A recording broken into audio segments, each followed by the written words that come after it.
नमस्कार दोस्तों, मैं आशीष। आप देख रहे हैं पहाड़ी पैंडा। आज के इस वीडियो में हम बात करेंगे, बहुत संक्षेप में बात करेंगे कि उत्तराखंड की राजनीति में एग्जिट पोल्स क्या कह रहे हैं। 14 फरवरी को जो मतदान हुए हैं उसके बाद एग्जिट पोल्स क्या कह रहे हैं, लोगों ने किस आधार पर वोट किए हैं, क्या बड़े फैक्टर्स रहे और जो कुछ विवादित चीज़ें इस दौरान रहीं वो सब नतीजों को किस तरह से प्रभावित करने वाले हैं। अभी मेरे हाथ में है आज का न्यूज़पेपर, जिसमें हम देख रहे हैं कि एग्जिट पोल्स अच्छी खासी बढ़त दे रहे हैं भाजपा को। जैसे जो 8 में से 5 जो प्रोमिनेंट जो बड़े नाम हैं एग्जिट पोल्स के, वो 35 से 40 और 42, चाणक्य तो 43 सीट तक भी भाजपा को देने की बात कर रहा है। इसमें देखते हैं कि एबीपी न्यूज़ सी वोटर्स 26 से 32 सीटें भाजपा को दे रहा है और 32 से 38 सीटें कांग्रेस को दे रहा है। एटीसी रिसर्च 37 से 40, इंडिया न्यूज़ 32 से 41 भाजपा को, 27 से 35 कांग्रेस को। India TV ground zero research पे 25 से 29 दे रहा है। इंडिया टीवी CNX 35 से 43। अब इसमें देखिए कि न्यूज़ 24 टुडे चाणक्य 43 प्लस 7 सीटें, प्लस माइनस 7 सीटें भाजपा को देने की बात कर रहा है और 24 प्लस माइनस 7 सीटें भाजपा को देने की बात कर रहा है। तो टुडे चाणक्य मैं भी निजी तौर पर अगर कहूँ तो टुडे चाणक्य पे मैं रिलाय करता हूँ एग्जिट पोल्स पे, क्योंकि पिछली बार ये उत्तराखंड में भाजपा को 53 सीटें दे रहे थे, जबकि और बाकी लोग जैसे सी वोटर हैं ये 32 से 33 सीटें देने की बात कर रहे थे। लोकसभा चुनाव के दौरान भी टुडे चाणक्य की प्रिडिक्शन एकदम बहुत क्लोज होती हैं, क्योंकि वो कई बार होता है कि जैसे न्यूज़ चैनल्स के तो हम देख रहे हैं, न्यूज़ चैनल्स में तो आम आदमी पार्टी का IT सेल एक तरह से काम कर रहा होता है, तो वो हम जान रहे होते हैं कि प्रभावित करता है। एग्जिट पोल्स को काफ़ी हद तक राजनीतिक पार्टियाँ प्रभावित करने की प्रयास करती हैं, उसकी वजहें होती हैं, उसमें कई इंडस्ट्रीज जुड़ी होती हैं जो कि आजकल चर्चा में भी हैं। जैसे उत्तराखंड, कई लोग कहते हैं फार्म हाउस। खैर, मैं इन सब बातों में यकीन नहीं करता हूँ। जनता का वोटर, क्योंकि जो लोग यकीन नहीं करते हैं उनके ही आंकड़े नतीजों में तब्दील हो जाते हैं। जैसे उत्तराखंड में ही अगर बात करें तो एंटी इनकम्बेंसी फैक्टर शुरू से ही यहाँ पे लग रहा था, लेकिन अब क्लियर प्रमाण मिल रहे हैं कि भाजपा ही दोबारा सत्ता बनाने वाली है और इतिहास भी बनाने वाली है। इतिहास इसलिए क्योंकि यहाँ पे अभी तक कोई भी सरकार दोबारा रिपीट नहीं हुई है। पहाड़ी इलाका है, एंटी इनकम्बेंसी फैक्टर रहता है, लोगों में निराशा रहती है और आलोचना एक तरह से कि जो सरकार है उसे ठीक करना है, मैं उसको आईना दिखा दूंगा, मैं जो पुराना मैं ये जो नेता है अभी इसको हम सबक सिखाएंगे, इसको पाठ पढ़ाएंगे। उससे होता क्या है क्या नहीं होती, असंतुष्टि होती है। पहाड़ी राज्यों का भाग्य है, मान लीजिए कुछ ग्रामीण जैसे इलाके हैं, पहाड़ी तो हिमाचल भी है खैर, लेकिन वहाँ पे अब स्थिरता आ चुकी है। यही स्थिरता इस बार भाजपा का मुद्दा रही। लोग कह रहे हैं कि इसमें सबसे बड़ा मुद्दा क्या रही कि भाजपा को लोगों ने अपना यकीन दिखाया, ट्रस्ट कैसे डेवलप हो गया लोगों का। इतने थोड़ा सा था, कुछ मुद्दे थे, मान लीजिए जब चुनाव शुरू हुआ, बहुत पहले से भी नहीं लेकिन चुनाव शुरू होने से पहले ही खासकर मुख्यमंत्री वाला विषय था कि यहाँ पे तो मुख्यमंत्री बदलते रहते हैं। भाजपा ने तो 5 साल में क्लियर मेजोरिटी के बावजूद अपने 3 मुख्यमंत्री बदल दिए, 6-6 महीने के लिए बीच में मुख्यमंत्री बदल दिए। लेकिन आखिर में जो आखिरी समय था चुनाव से ठीक पहले का, जिसमें CM धामी जी को नियुक्त किया गया था, तो उसमें भाजपा का विज़न, उन्होंने अपना इंटेंट जो होता है, मकसद होता है कि हम किस मकसद से अब आगे की रणनीति बना रहे हैं, उस पर काम करने वाले हैं, तो उसको स्पष्ट कर दिया। जैसे इसमें UKPSC एग्ज़ाम्स था, इसमें खासकर कुछ ऐसे मुद्दे तो बहुत ही इम्पोर्टेंट जैसे मुद्दे थे। मान लीजिए वनों में लगने वाली आग, बहुत छोटा सा ऐसा था कि कोई भी सरकार बहुत कभी गंभीर नहीं लगी, लेकिन धामी जी ने आते ही कुछ नीतिगत फैसले लिए, बहुत अच्छे फैसले थे, लोगों में एक पॉजिटिविटी आई और लोग होपफुल हुए। तो जहां लोगों को लग रहा था कि मुख्यमंत्री बदलने वाली बात भाजपा के हित में नहीं है, लेकिन होते होते ये हो गया कि मुख्यमंत्री जो बाद में जैसे CM धामी जी बने, तो उसमें एक लोगों में विश्वास जाग गया। और ये भी CM का जब चेहरा भाजपा ने डिक्लेयर किया, उन्हें ही किया, ताकि अपनी इच्छा भी उन्होंने जता दी कि भविष्य में लंबा खेलने के लिए और संस्थागत तरीके से आगे बढ़ने के लिए कम से कम इस राज्य को, जहाँ पे अभी तक कुछ भी स्थिर नहीं रहा है, कम से कम उसे एक स्थिर विजन दिया जाए, उसे लीडरशिप दी जाए। तो लोगों ने उस चीज़ को समझा है। इसमें एक बड़ा फैक्टर इसी के अगर कहें तो भाजपा के हित में क्या रहा, खैर नतीजे तो अभी आने, लेकिन हम अभी एग्जिट पोल्स पे बात कर रहे हैं कि ये भाजपा को क्यों बढ़त दे रहे हैं। तो मोदी फैक्टर, प्रधानमंत्री मोदी का फैक्टर यहाँ पे बहुत ही बड़ा फैक्टर है। ऐसा नहीं है कि सीटों का नुकसान भाजपा को होने वाला है, खैर ऐसा नहीं है कि 57 की 57 सीटें ही ले आएंगे। कांग्रेस भी बढ़त बना रही है, लेकिन इसका मतलब ये नहीं होता है कि कांग्रेस सरकार बनाने वाली है। सीटों का नुकसान तय है। पिछली बार प्रचंड लहर थी, इस बार थोड़ा सा लोगों में कुछ ऐसी बदलाव हुए। भू कानून का एक मुद्दा आ गया था भले वो सोशल मीडिया तक ही सीमित रहा, लेकिन थोड़ा बहुत उसने जो यंगस्टर्स हैं कम से कम उनको प्रभावित करने का काम जरूर किया। तो उस पर भी देवस्थानम बोर्ड का मुद्दा हो गया था, थोड़ा बहुत नाराजगी रुद्रप्रयाग वाले जो इलाके हैं उस तरफ रही, केदारनाथ से जुड़े जो इलाके हैं, लेकिन आखिर में भाजपा ने इन सब मुद्दों को संभाल लिया था। रिक्रूटमेंट और जॉब को लेकर के लोगों में निराशा थी, लेकिन मान लीजिए लोक निर्माण विभाग हो गया, टीचिंग हो गया, यूकेपीएससी, लोअर पीसीएस, ये सब आरओ, ये सब एग्ज़ाम्स सब करवाए गए। और कुछ चीज़ें थी जैसे एग्ज़ाम का समय पर न होना, उसके लिए कैलेंडर बाकायदा जारी किए गए हैं। तो ये पॉजिटिविटी हैं। मोदी फैक्टर यहाँ पर इतना बड़ा है कि मान लीजिए एक तो खुद प्रधानमंत्री नरेंद्र मोदी जी उत्तराखंड से अपना लगाव बताते ही रहते हैं। केदारनाथ में के लिए वो बिल्कुल संवेदनशील है। हमने बहुत बार देखा है कि छोटी सी भी बात होती है तो वो स्वयं उसको मॉनिटर करते हैं, हर एक्टिविटी। खास बात दूसरी, पलायन हम लोग कहते हैं, तो पलायन का एक बड़ा मुद्दा होता है सड़क और स्वास्थ्य। स्वास्थ्य की भी कई फैक्टर हैं, जैसे मान लीजिए अस्पताल गवर्नमेंट अपनी तरफ से बना रही है वहाँ पर, लेकिन डॉक्टर जिनकी नियुक्ति कर रहे हैं जब वो वहाँ पर नहीं रहना चाह रहे हैं तो गवर्नमेंट उसके लिए और प्रयास करती है। होता क्या है कि इन प्रयासों में समय लग जाता है और ये एक वास्तविक स्वरूप लेते लेते थोड़ा सा समय मांगते हैं शेप में आने के लिए चीज़ें।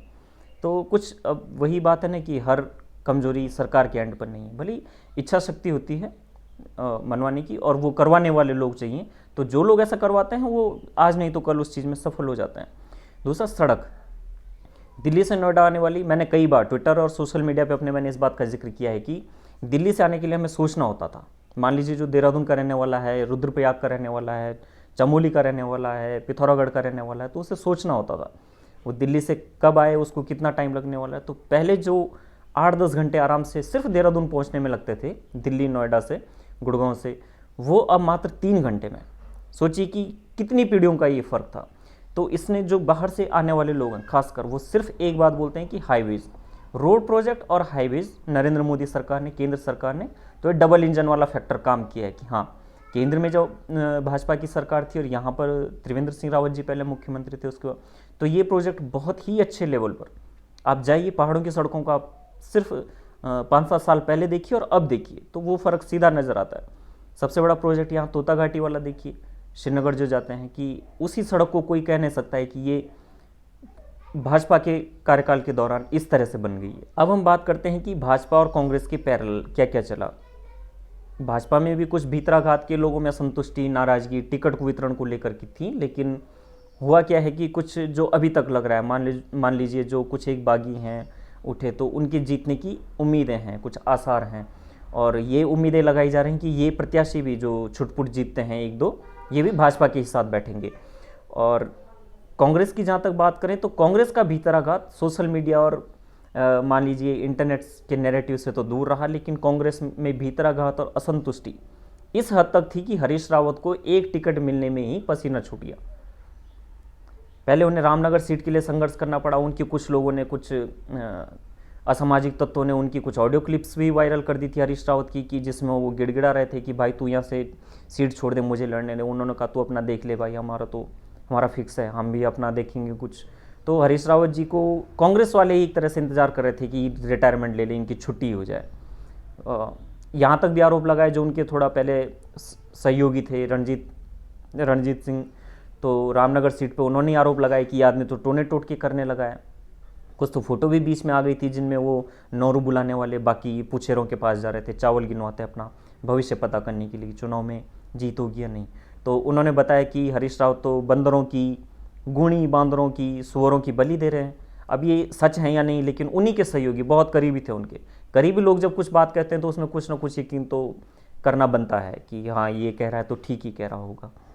तो उन्होंने आरोप लगाया। इस तरह की असंतुष्टि, नाराजगी, फाइनली हरीश रावत को उठा करके कांग्रेस ने भेज दिया लाल कुआं सीट पर। वहाँ भी उनका भाग्य बहुत अच्छा नहीं है, क्योंकि वहाँ जाते ही सबसे पहले उनका एक फ़ोटो वायरल हो गया था, उसमें उनकी दाढ़ी लगी हुई थी। कुछ लोगों ने उनकी सर सैयद अहमद खान से तुलना कर दी थी कि ये मुस्लिम यूनिवर्सिटी बनवाने वाले हैं, नाम इसका देवभूमि है, ये मुस्लिम यूनिवर्सिटी बनाएंगे। तो इस तरह के लोगों में एक क्लियर संदेश चला गया कांग्रेस के खिलाफ कि इनका मकसद क्या है, ये क्या करने वाले हैं। और भले ही हरीश रावत जी ने कहा भी कि मैंने तो मुस्लिम यूनिवर्सिटी बनाने का वादा किया ही नहीं, और अगर साबित कर दोगे तो वो आत्महत्या करने के लिए भी तैयार है। जब लोगों ने साबित किया, उन्हीं के बयान, उन्हीं के जो फोटोग्राफ्स थे जो उनके क्लियर दस्तखत हुए थे, उनके बागी जो उनके साथ के कांग्रेस के नेता हो रहे थे, तो हरीश रावत जी ने कह दिया कि नहीं नहीं, मैं थोड़ा चुनाव में बिजी हूँ, अभी मरने की भी फुर्सत नहीं है। तो खैर हरीश रावत जी बिजी हैं, मुझे लगता है इस चुनाव के बाद वो बिल्कुल ही बिजी होने वाले हैं, और पूरे समीकरण तो यही कह रहे हैं। अब बात करते हैं उत्तराखंड की एक क्रांतिकारी पार्टी की, एक नहीं दो। एक तो ठीक है उत्तराखंड क्रांति दल, जिससे सभी लोग जानते हैं, खासकर राज्य में तो सभी लोग जानते हैं, सबकी भावना भी जुड़ी हुई थी उससे। हर कोई चाहता था कि उत्तराखंड क्रांति दल अगर थोड़ा सा समय से पहले अगर मैदान पे होती तो लोग उससे जुड़ते। हुआ क्या कि ढपली बजाने से ही अगर सत्ता मिलने लगे तो ऋषि कपूर पता नहीं कितने देशों के प्रधानमंत्री होते। उत्तराखंड क्रांति दल हो, एक कॉमरेड भी यहाँ पर चुनाव लड़ रहे थे कर्णप्रयाग सीट पर, तो भविष्य तो खैर उनका भी राजनीति में कुछ नहीं है, लेकिन वो प्रयास कर रहे हैं, प्रयास करने में कोई बुराई नहीं है। तो वो क्रांति की मशाल जला रहे थे इधर गांव की तरफ, पहाड़ी इलाकों में। तो यहाँ पे होता क्या है, जो नया युवा होता है ना, उसे क्रांति ये सब चीज़ें 20-25 साल तक बहुत अट्रैक्ट करती हैं, और उत्तराखंड में यही होता है। आप आम आदमी पार्टी का कह लो या आम आदमी पार्टी में भी क्रांति वाला फैक्टर था, फिर जो कॉमरेड हैं उनकी तो क्रांति ही उनका है, तो कुछ हो न हो लेकिन वो क्रांति ही करते रह जाएंगे। मुझे तो यही लग रहा है। उत्तराखंड क्रांति दल के साथ क्या हुआ, उत्तराखंड क्रांति दल जिसकी की भूमिका मानी जाती है उत्तराखंड को बनाने में, भूमिका, वो राजनीतिक दल है, इससे कई लोग, भाजपा के भी कई दिग्गज थे जिन्होंने इसके लिए जोरदार, सिर्फ हरीश रावत थे जिन्होंने कहा था कि नहीं नहीं, ये तो उत्तराखंड बनाने का कोई ये सीन ठीक नहीं है। उनके क्या मकसद थे क्या नहीं, कांग्रेस की विचारधारा के मकसद से जुड़े हुए उनके हित हो सकता है कि राज्य से ज़्यादा कांग्रेस की विचारधारा से उस वक्त जुड़े रहे हों, लेकिन भाजपा हो गया, उत्तराखंड क्रांति दल हो गया, इनके कई वरिष्ठ लोग थे जो इस मुहिम में शामिल थे। खासकर इस बार जब शिव प्रसाद सेमवाल डोईवाला सीट से उन्होंने चुनाव लड़ा, वो खास एक्टिव रहे युवाओं को जोड़ने में भी, और देखते हैं उस पर भविष्य उनका क्या रहता है उस सीट पे। लेकिन उत्तराखंड क्रांति दल कहीं ना कहीं जनता की भावनाओं को कैश करने में, थोड़ा सा वोट में तब्दील करने में थोड़ा सा पीछे रह गया। उम्मीदें ये हैं कि अब यहाँ से वो शुरुआत करेंगे और अपने लिए एक भूमिका बनाएंगे, बुनियाद तैयार करेंगे, ताकि सरकार में भी जो बैठे, मान लीजिए कांग्रेस होती है, भाजपा होती है, यूकेडी होती है, आम आदमी पार्टी होती है, कोई भी, वो एक चैलेंज का माहौल उत्तराखंड में रहे। मैं दिल से चाहता हूँ कि यहाँ पे एक चैलेंज का माहौल, प्रतिस्पर्धा का माहौल राजनीतिक पार्टियों में रहना चाहिए। ये नहीं कि कांग्रेस भी वही, भाजपा भी वही, यूकेडी भी वही, आम आदमी पार्टी भी वही। तो यूकेडी अगर यहाँ से संघर्ष करती है, लोगों के बीच दिखती है, वास्तव में मुद्दे उठाती है, सिर्फ सत्ता विरोध के लिए नहीं बल्कि वास्तविक मुद्दे, क्योंकि ये राज्य मुद्दों से ही भरा पड़ा है, तो हो सकता है कि लोगों की जनभावना उनके साथ और जुड़ें लोग। दूसरी बात क्या रही कि मान लीजिए आम आदमी पार्टी की कुछ आईटी सेल, सभी लोग जानते हैं कि आम आदमी पार्टी का आईटी सेल हिडन रूप से कितना एक्टिव होता है और कितना ज़्यादा काम करता है। फेक अकाउंट्स बना लिए, किसी को गाली दे रहे हैं, तो ये कांग्रेस वाली नीतियाँ मत अपनाइए ना। आप उन्हीं से वोट भी मांग रहे हो और आप उन्हीं को गाली भी दे रहे होते हैं। मान लीजिए उनको आप अनपढ़ बता रहे हैं, संगी बता रहे हैं, गंवार बता रहे हैं, कहते हैं अरे तुमने फलाना राइटर को नहीं पढ़ा है। अरे राइटर पढ़ करके कोई वोट देने थोड़ी जाता है। वोटर तो कह रहा है कि उसको मोदी ने राशन दिया है, वो गद्दारी नहीं करेगा, उसको सिलेंडर दिया, उसको घर दिया है, उसकी बातें मोदी सुनते हैं, उसकी बातें मोदी करते हैं। ये कोई भक्ति वाली, अब आप उन लोगों को भक्त कह देते हैं, तो आप उनके लिए अपनी भावनाएं कैसे जोड़ेंगे। तो ये कुछ चीज़ें होती हैं जिसमें उत्तराखंड क्रांति दल को खासकर सतर्क रहने की आवश्यकता है कि कई बार क्या होता है कि व्यक्ति आपको तो वोट देना चाहता है, लेकिन आपसे जो लोग जुड़े हुए हैं उसकी वजह से आपको वोट नहीं देना चाहता है। तो उत्तराखंड क्रांति दल को तो ऐसा बहुत नुकसान हुआ है। नुकसान खैर ये शुरुआत थी, यहाँ से अपनी लकीर लंबी करनी है उत्तराखंड क्रांति दल को।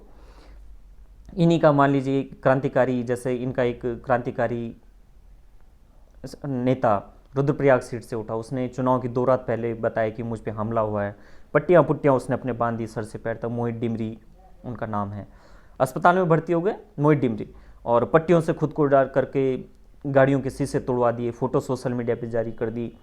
चुनाव के ठीक 2-4 दिन बाद उस दिन कुछ लोगों ने सोशल मीडिया पे लिखा कि भाई क्या हो गया, ये तो बड़ा गलत हो रहा है, देवभूमि में ऐसी हरकतें, आम आदमी पार्टी वालियाँ तो ऐसी हरकतें होनी नहीं चाहिए, जैसा केजरीवालीकरण करना अच्छा नहीं है। तो कुछ लोगों ने कहा कि राय दी कि अस्पताल जाकर के उनका हालचाल पूछो, डॉक्टर से मिलो और एफआईआर कर दो जल्दी जल्दी। जैसे ही एफआईआर हुई, पुलिस को पता चला कि मोहित डिमरी जी पे कोई हमला नहीं हुआ है। ये हमला उत्तराखंड क्रांति दल के प्रत्याशी मोहित डिमरी ने खुद पे स्टेज करवाया था, और सिर्फ इसलिए कि कुछ नहीं तो जो भावनाओं की संवेदना के नाम पर कम से कम लोग वोट दे दें। इसके बाद जैसे देवप्रयाग सीट पे यूकेडी प्रत्याशी हैं कॉमरेड भट्ट जी, तो उनके जीतने की कुछ उम्मीदें लोग लगा रहे हैं, लेकिन वो सोशल मीडिया तक है। जीतने की उम्मीदें वैसे बहुत कम हैं, जो वास्तविक जायजा है आकलन है वहाँ का, लेकिन फिर भी उम्मीदें उनको हैं। एक सीट जो चर्चा में रही वो गंगोत्री, क्योंकि वहाँ पे आम आदमी पार्टी के एक प्रत्याशी आ गए थे, कर्नल कोठियाल, टन टन टन वाले, जिस पे मैंने एक वीडियो भी बनाया था। अच्छे आदमी हैं, खूब उन्होंने नीम में रहते हुए लोगों से संपर्क रखे हैं, लोगों से जुड़े हैं, लेकिन वो लोगों ने यही कहा कि वो आदमी अच्छे हैं लेकिन वो गलत पार्टी से जुड़ गए हैं, क्योंकि आम आदमी पार्टी के बारे में सबका इतिहास, सबको उसका इतिहास पता है, केजरीवाल की हरकतों का पता है। तो ऐसे लोगों को पहाड़ों में लोग पहले ही थोड़ा सा ऐसे लेके चलते हैं कि इनमें ज़्यादा यकीन दिखाने की ज़रूरत नहीं। फिर भी कर्नल कोठियाल की जो अपनी इमेज है उसके आधार पे वो 10,000 वोट टच कर सकते हैं, लेकिन वो सिर्फ एक वोट कटवा बन करके रह जाएंगे, ये भी फैक्ट है। क्योंकि आखिरकार गंगोत्री में भाजपा का ही किला है और वो फ़ायदा भाजपा को मिलना ही मिलना है। तो कोठियाल ने वहाँ पे और कुछ नहीं बल्कि कांग्रेस के वोट काटने का काम किया है, इससे ज़्यादा कुछ भी नहीं। अगर हम बात करें कुमाऊं की सीटों की या गढ़वाल की सीटों की तुलना में, तो होता ये कि मान लीजिए करीब 41 सीटें गढ़वाल में हैं, 29 सीटें कुमाऊं में हैं। तो कुमाऊं में कैसा भी फैक्टर रहे, गढ़वाल पे थोड़ा निर्भर रहना होता है सत्ता के जोड़ तोड़ के लिए। ये उत्तराखंड का एक सीन है कि सत्ता का ध्रुव हमेशा गढ़वाल, देहरादून राजधानी कह लीजिए इसको, कुछ मानसिकता भी समझ लीजिए, या सीटों का प्रतिनिधित्व कह लीजिए, कि कुमाऊं में इस बार थोड़ा सा हानि सीटों की ज़्यादा है भाजपा को। लेकिन फिर भी 12 से 13 की करीब सीटें भाजपा कुमाऊं रीजन से लाने वाली है। और गढ़वाल में अगर बात करें तो हरक सिंह रावत जी की बहू जैसे लैंसडाउन में लड़ी हैं, तो हरक सिंह रावत जी पे मुझे लगता है फिर से कुछ देवता उन पे आने वाला है, जैसे आ जाता है उन पे छोटी छोटी बातों में, कभी रो देते हैं, कभी हंस देते हैं, कभी उन पे वो ताकतें उन पे आने लगती हैं, क्या है देवता आता है क्या नहीं, क्योंकि वो तो लोग कहते हैं डीजे पे भी नाचते हैं। हरक सिंह रावत को तो बस लांकुड़ी नंगारी बाद में उठती है और उन पे पहले पौन आ जाती है, इस तरह का सीन है उनका। तो लग रहा है कि उनकी पौन बनी है वो बाहर नहीं होने वाले इस बार भी। एक सीट मान लीजिए जैसा धनोल्टी है, धनोल्टी में भाजपा में पहले प्रीतम पंवार जी वहाँ पे विधायक थे, इस चुनाव में वो उस टाइम निर्दलीय थे, इस बार भाजपा के साथ वो जुड़ गए, तो वो उनकी जीत भी तय है। जो भाजपा में थे वो बागी बन करके उन्होंने काम किया, वहाँ पर थोड़ा पार्टी विरोधी हरकतें वहाँ पर हुई, लेकिन होता क्या है कि core voter, Modi factor plus core voter. और प्रीतम पंवार जी की अपनी भी, वो मेरी अपनी भी विधानसभा, इसलिए मैं थोड़ा उस बारे में बता रहा हूँ। प्रीतम पंवार लोगों से जुड़े रहे हैं, छोटे बड़े कामों के लिए लोगों के साथ खड़े रहते हैं, और ये इस चीज़ ने उनका सहयोग किया है।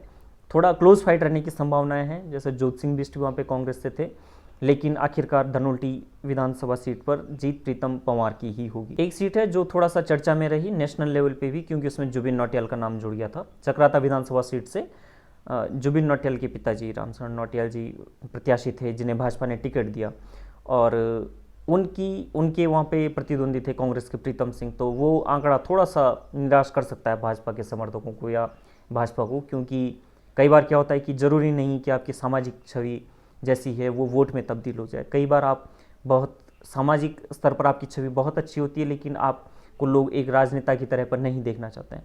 कुछ निजी हित होते हैं लोगों के, मान लीजिए जिसके साथ आप अनकंफर्टेबल हो कि मैं उस पर अपनी बात भी कैसे रख पाऊँगा, छोटी छोटी बातें हैं, वो व्यक्ति तो बड़े गंभीर मिजाज के हैं, और नेतागिरी में होने के लिए आपको कई तरह से भी होना होता है, तो ये चीज़ें होती हैं। तो नौटियाल जी की इमेज वहाँ पर बहुत सही है सामाजिक कार्यकर्ता के तौर पर, लेकिन जो राजनीति वाला एक मान लीजिए हुड़दंग हो गया, अपना एक गुट हो गया, क्षेत्रीय पकड़ हो गई, लोगों से संवाद की बात हो गई, वहाँ पर थोड़ा सा लगता है कि थोड़ा सा मात खा जाएंगे। और प्रीतम सिंह जो कांग्रेस में वहाँ पे बड़े अच्छे प्रतिद्वंदी हैं, और कांग्रेस का तो ये कह लीजिए कि अगर हरीश रावत बगावती या बागेश्वर में ही हमेशा ना रहें, तो लीडरशिप का इशू तो कांग्रेस में हर जगह, छोटे से बड़े तक, जो अच्छा नेता है उसको ये फ्रंट में आने ही नहीं देना चाहते हैं। तो ये सीधी सीधी चुनौती एक तरह से कांग्रेस के खलीफा राहुल गांधी के लिए हो जाती है, शायद इसलिए भी ये नहीं आने दें। तो वहाँ पे प्रीतम सिंह का लगता है कि प्रीतम सिंह ही वहाँ पे जीतेंगे, भले ही अंत तक भी कहा कुछ नहीं जाता है। फिलहाल हमारे साथ सिर्फ एग्जिट पोल्स हैं, और एग्जिट पोल्स में भाजपा इतिहास बना रही है दोबारा सत्ता में लौट करके। क्या होता है क्या नहीं इस चुनाव में, अंतिम नतीजे क्या रहते हैं 10 मार्च को आएंगे, और 70 सीटों में से कौन कितनी सीटें लाता है, अंतिम ये आंकड़े क्या किस ओर बैठते हैं, इसके लिए हम फिर से आएंगे पहाड़ी पैंडा पर। देखते रहिए, सब्सक्राइब करिए, शेयर करिए, और घंटी का आइकन दबाना ना भूलें। धन्यवाद।